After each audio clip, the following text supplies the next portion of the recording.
Hello everyone, I'm Savior of Gotham and welcome to my channel. This channel will be mostly focused on aquarium projects and enjoying the hobby even as a college student. Sometimes there will be slice of life stuff and random things, but the main goal here is to show off how much fun the aquarium hobby can be and to properly educate my audience on the ins and outs of fish keeping and specific care requirements of different various species. I am a marine biology student at Texas A&M Corpus Christi, and I love fish keeping and using the knowledge that I have gained through various courses, texts, or research and applying it to the aquarium trade for different, more interesting builds and sometimes controversial ones. An example of a controversial build would be my 15-gallon aquarium that has an axolotl and a small school of white cloud mountain minnows. A lot of people think you can't do that, but it's been going excellently for me, and there's several reasons why. I was able to have Custom Aquariums sponsor a new build series where I will be making an upgrade from their current tank to a bigger tank that fits both species, full desires, and all manners. It's going to be great for all of its inhabitants. It already is, but it's going to be a bigger tank and it's going to be just over the top. And I'm having a lot of fun doing this. And I hope that you guys have a lot of fun watching and maybe learning. What I'm about to roll is some footage on my current aquarium that I started as a sophomore and the setup that I've got going for it that's been working for me. And it's not crazy expensive or anything, but here you go. So this is the tank that I built, while I was in college, or while I am in college, my second year of college. And I piece by piece everything. So not everything was bought at once. This is totally on a college budget that you can afford to do. It wasn't ridiculous or a big project. It was just thought out ahead of time. I bought a 15-gallon glass aquarium at a big sale pet store, and everything else was just piece by piece as I was thinking of things to do to accommodate what I wanted to be in this tank. So a good piece of advice is just think about what you want specifically in the tank and then design the tank around that. Some people like to just get a tank and set something up and make something work. I prefer to plan everything out ahead of time so I know everything works well and avoiding issues. So this whole setup that I'm about to show you is just everything that works together to create this one big tank, or average size tank, that is my college tank that I made as a college student and that other people can go out and recreate if they want to, or maybe even just take some inspiration off of. But I did my best to make this look very presentable and very nice and enjoyable without being a lot of work. Since I'm taking my classes and I'm already in college doing my degree, I don't want this to be a burden or a chore, but something that I can come after class to and enjoy and show my friends and have them enjoy. So this is what that looks like all together. Okay, so for the thermometer on this tank, I just have it's a digital thermometer, and it has a probe that you can see in the back with a suction cup on it, and the thermometer itself has a suction cup on it. I just put wherever I want on the tank. It just gives me the degrees in Fahrenheit or Celsius, if you see me switching it over here, and then I can put it back. And all I did was I put the thermometer in the top left, and I kind of tightly wrapped the wire, or pulled it down along the edge of the aquarium, and taped it so it'd be a straight wire. It wouldn't be some kind of unsightly fall. One of the methods in which I cool this tank down to the appropriate temperature for its inhabitants is with this cheap USB desktop fan that I got off Amazon that's adjustable. It's plugged into a 9-foot USB cable, which is excessive, but I got it for cheap as well. It's just held onto the side of the tank with cable clips on each end of the connection that can support the weight of the little fan. The cable clips have double-sided tape on them, but I replaced it with stronger double-sided tape. The purpose of the fan is to agitate the surface of the water and promote heat exchange and evaporation. So as the water evaporates, heat exits as well.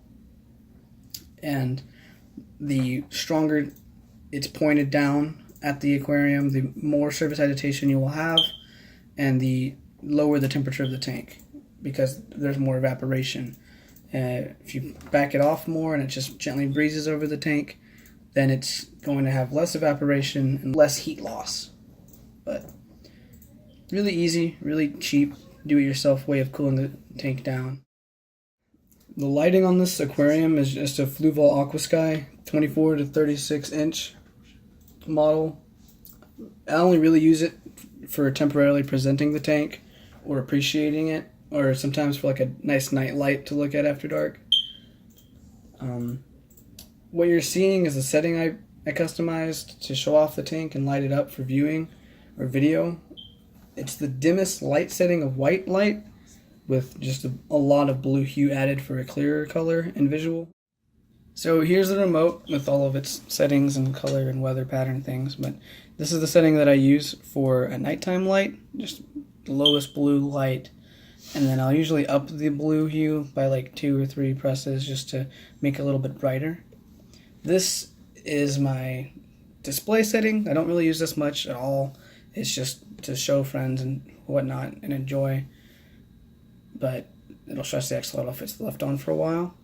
Now if I take off the blue hue that I've added to the white light, then you'll get to see this yellowish color that kind of adds to things. And I don't like this too much. Although it's clear, it's nice. I don't care for it, so I add some blue hues, and this is the setting with the blue hue and the lowest white light setting, and I think it just looks a lot clearer and better in my opinion, so this is what I keep it at. As for what I have filtering this tank, I have one Fluval Aquaclear 30 originally, and then I added another Fluval Aquaclear but size 50, and I just chose them for their adjustable flow rate and their media customizability, where I can choose to run sponges or whatever kind of media I want, however much I want inside the baskets. And I've been able to adjust their flow rate accordingly to where it's not stressing any of the inhabitants of the tank, but optimizing filter flow and water volume turnover rates. And they're also just very easy to take apart completely and clean out. The pumps as well, they're on the outside and they're really easy to take off as opposed to other hang-on back filters where it's a much bigger issue to fix and clean out your pump. These I can just take off and I can clean the impeller and rotor and it not be a problem. As for the decor of the tank, everything you see is chosen specifically for a purpose more so than just a look, even though I like the look of my aquarium and I'm happy with it. But the tall fake green plant was to its original purpose, and still today, is just to have something to break the current and the flow of the output of the hang-on back filter behind it, where just as the water is pushed out of it, it has to break on and around the tall green plant that goes all the way to the top. That way I'm not stressing out the axolotl or whatever have you, but I can still have nice flow in the aquarium, or at least a turnover rate. For the tree stump, it's a cave essentially for the axolotl. You can just go in, you can hide under it and relax there and take refuge. It's also good because I can see through it and under it, and if there's any waste or if you pooped or something, I can see that it's there and it's easy to have access to, or I can get to it and clean it underneath without having to disrupt everything. That way there's no waste just sitting there rotting. For the substrate, I chose, as you can see, just the white sand. I just Carib Sea white sand, but I chose it for a couple of reasons. The first one is axolotl can grip on it without being stressed. You know, like bare bottom tanks some people like to use for axolotl aquariums have been shown to stress out the axolotls when they can't grip and move as easily. But I didn't want gravel either, because sand can easily pass through their digestive tract if they do swallow some sand when they eat their food. Secondly, the color of the sand has high contrast with the color of the axolotl, and this is more for the minnows. The high contrast is for them to notice and avoid him easier if need be. Not that there's ever an issue, but better safe than sorry. And I just like the look of the sand and the ease of cleaning. When there is waste from the axolotl, I can easily pick it up with like a turkey baster and not have to worry about disrupting things. And since sand packs tightly, I can just siphon the detritus or whatever off the top of the sand. Another little detail about this tank, it's not really too important, it's just a feeding ring.